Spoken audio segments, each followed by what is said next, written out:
नमस्कार साथियों, मैं कुमार रौनक एक बार फिर से आपका हमारे इस यूट्यूब चैनल पर स्वागत करता हूं।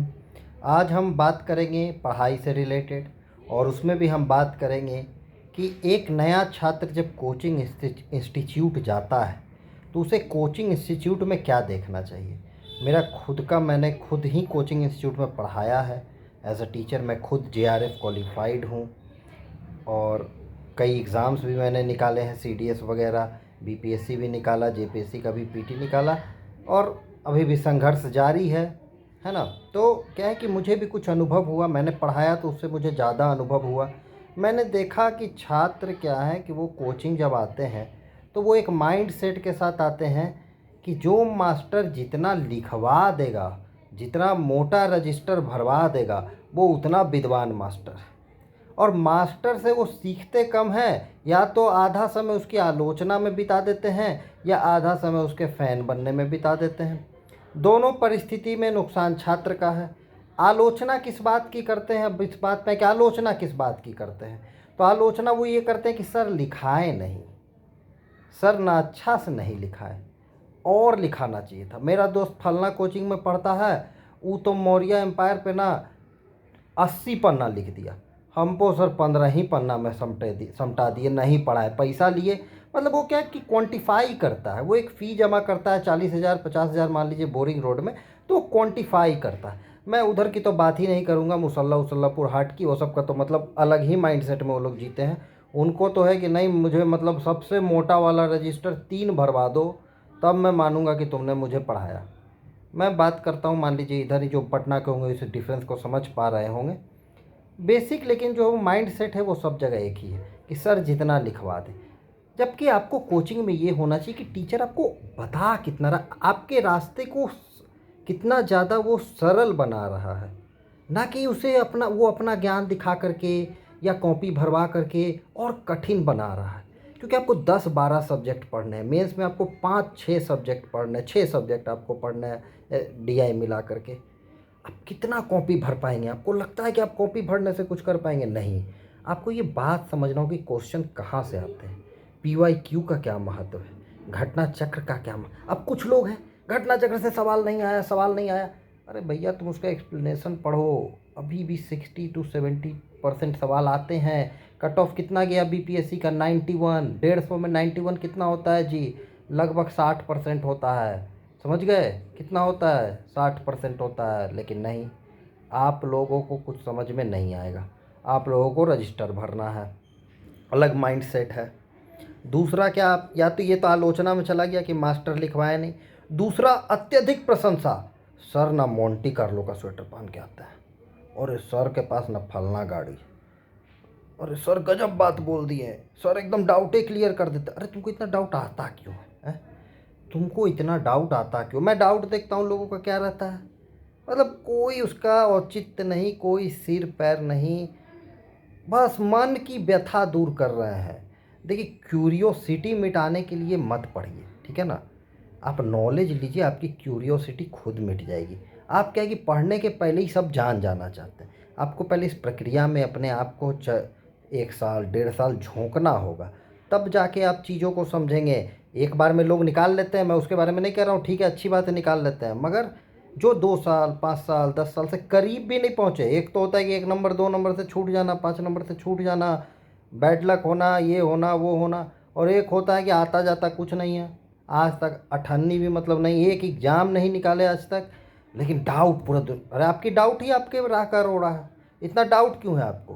पहले तो आप डाउट से मुक्त होइए, उसके बाद ना होगा कि आप पास होते हैं कि नहीं होता है। पहले तो आप अपने डाउट को पास कीजिए, सर पास कर जाइए। समझ गए डिफरेंस है छात्रों में? फेल करना, असफल होना, ये बिल्कुल अलग बात है, और समझ में ही नहीं आना किसी चीज़ के बारे में, ये बिल्कुल अलग बात है। आप आलोचना छोड़िए, पहले आलोचना छोड़िए। बहुत समझ हो सकता है किसी टीचर में बहुत दिक्कत हो, उसको कुछ हो सकती है खामी, तो आप मैनेजमेंट से बात कीजिए। और अगर आपको ऐसा लग रहा है कि नहीं बेहतर और हो सकता है, और देखिए, आप जांच करने के लिए जज मत बनिए वहाँ पे। आप बिल्कुल नहीं जानते हैं कि क्या बेहतर हो सकता है। अगर आप जानते तो आप पढ़ा रहे होते, या आप अपने जो आप लक्ष्य आपने साधा वो आप उसमें चले गए होते। समझ गए? दूसरा क्या है, ये खासकर मैं देखता हूँ हिंदी मीडियम वालों में, मतलब हिंदी मीडियम देखिए, अब चलिए चाहे इस देश में दिव्यकृति सर हों, ओझा सर हों, खान सर हों, ये तीनों इस देश के आज या नॉर्थ इंडिया के हिंदी बेल्ट के बड़े शिक्षक गिने जाते हैं। मैं इनकी काबिलियत पे सवाल भी नहीं उठा रहा हूँ, मेरी औकात भी नहीं। मैं ये कह रहा हूँ कि इनके पीछे वर्ग कौन खड़ा है हिंदी मीडियम का। आप बताइए, विजन आईएएस का कोई टीचर क्यों नहीं फेमस हुआ? उतना हुआ होगा, लेकिन जिस तरह खान सर हुए, जिस तरह से दीपकृति सर हुए, दीपकृति सर के ज्ञान पे मैं फिर बोल रहा हूँ, ज्ञान पे सवाल नहीं उठ रहा है, उनके पीछे खड़े लोगों के मानसिकता पे सवाल उठ रहा है। वो कौन लोग खड़े हैं उनके पीछे जो उन्हें मतलब सुपर से भी ऊपर बना दे रहे हैं? कौन है वो लोग? वो गरीब तबके के लोग हैं। उनका सोशियो इकोनॉमिक प्रोफाइल देखिए, मतलब आपको पता चलेगा कि मतलब आपने हीरो बना दिया। या तो आप अत्यधिक प्रशंसा में लिप्त हैं या आप अत्यधिक आलोचना कर रहे हैं। मध्यम मार्ग अपनाइए, बुद्ध का मार्ग जो है मध्यम मार्ग, उस पर चलिए, अध्ययन कीजिए। देखिए, guidance, coaching is equal to guidance. Coaching आपको नोट्स लिखने के लिए कोचिंग नहीं होता है भैया, नोट्स लिखने के लिए कोचिंग नहीं होता है, कोचिंग गाइडेंस के लिए होता है। इस बात को जब तक नए छात्र नहीं समझेंगे और जो उनके पुराने वाले होशियार छात्र जिनका अकल में कुछ घुसा वो नहीं समझाएंगे, तब तक बातें सही नहीं होंगी। मैं देखता हूँ यहाँ पे कोचिंग में, बोरिंग रोड में, एंशियंट हिस्ट्री बीपीएससी पीटी में कितना क्वेश्चन आएगा जी? मैक्सिमम 5 क्वेश्चन, मैक्सिमम मैं कह रहा हूँ, कम ही आएगा, मैक्सिमम 5 क्वेश्चन आएगा। और मान लीजिए ना कि 10 क्वेश्चन आ गया, चलिए बहुत कि नहीं नहीं 10 क्वेश्चन आ जाएगा। अरे भैया 10 क्वेश्चन आ जाएगा तो उसके लिए क्या तुम 300 मतलब तुम लिखवा दोगे 500 पन्ना? 10 क्वेश्चन आएगा, उसमें से 5-6 तो कोई भी बना देगा, सामान्य सवाल होगा, जो भी कोई भी सामान्य पढ़ने वाला विद्यार्थी बना देगा। तो क्या 2 क्वेश्चन के लिए तुम 2000 पन्ना पढ़वा दोगे लोगों को? पागल बनाया जा रहा है आप लोगों को, और आप लोग पागल बन रहे हैं। फिर लोगों को क्या लगता है कि मैंने इतना 1000 रुपया, मैंने 70,000 1 लाख रुपया दिया, अब मैं तो पूरा भर ही दूंगा। अरे ये सब पागलपन छोड़ दो और ढंग से पढ़ो। ये सर बहुत बड़े, क्या है बड़े, मतलब इस देश मैंने देखा है कि लोग क्या कर रहे हैं कि ये सर यूपीएससी का एग्ज़ाम दिए थे, पास किए थे, नहीं कह रहा है कि पीटी पास किए थे, कह रहा है कि ये सर यूपीएससी का एग्ज़ाम दिए थे, मतलब दिए थे भी एक क्वालिफिकेशन। कितना मतलब, कितनी, क्या बोला जाए, मतलब कितने इन्फीरियर माइंडसेट के साथ लोग आ रहे हैं, कुछ समझ में नहीं आ रहा। एग्ज़ाम दिए थे, अरे एग्ज़ाम हर साल लाखों लोग देते हैं, तो उससे उनकी इंटेलिजेंस का पता चल जाता है क्या? मैं कई लोगों से मिला हूँ, मैंने जैसे जेआरएफ निकाला, अब एक सब्जेक्ट का ये अपने आप में नेशनल लेवल का एग्ज़ाम है, लेकिन वो क्या बोलेगा कि नहीं आप यूपीएससी नहीं निकाले है ना, तो नहीं। अरे मैं सब्जेक्ट पढ़ाने जा रहा हूँ, मैं बीपीएससी निकालूँ नहीं यूपीएससी नहीं निकालूँ, उससे क्या फ़र्क पड़ता?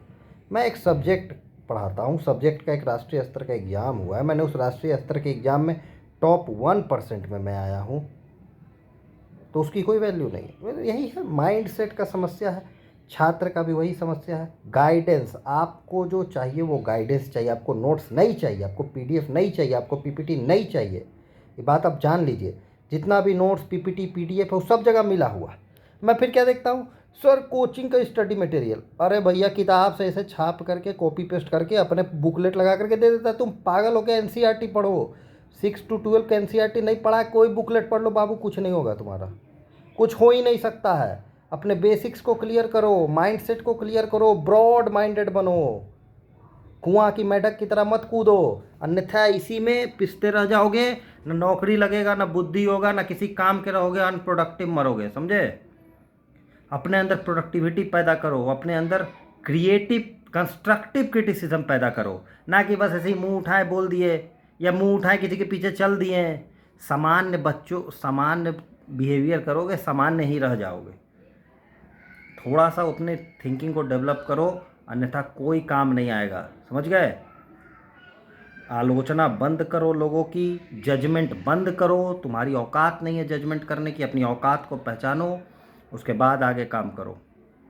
अपने आप से सत्य बोलो, यही सबसे बड़ा सफलता का रहस्य है कि आदमी अपने आप से सत्य बोले। आगे भी मैं मिलता रहूँगा, और जिसको अगर कोई सवाल हो, कोई बात हो, तो वो कमेंट बॉक्स में ज़रूर लिखे, उसका जवाब देने का मैं प्रयास करूँगा। और नए छात्र अगर चैनल से जुड़ना चाहे या कोई भी जुड़ना चाहे तो सब्सक्राइब बटन पे भी क्लिक कर सकते हैं, और नए छात्र तो बिल्कुल जुड़े। मैं अपना अनुभव साझा करूँगा आप लोगों के साथ, आप लोगों को आगे भी काम आएगा।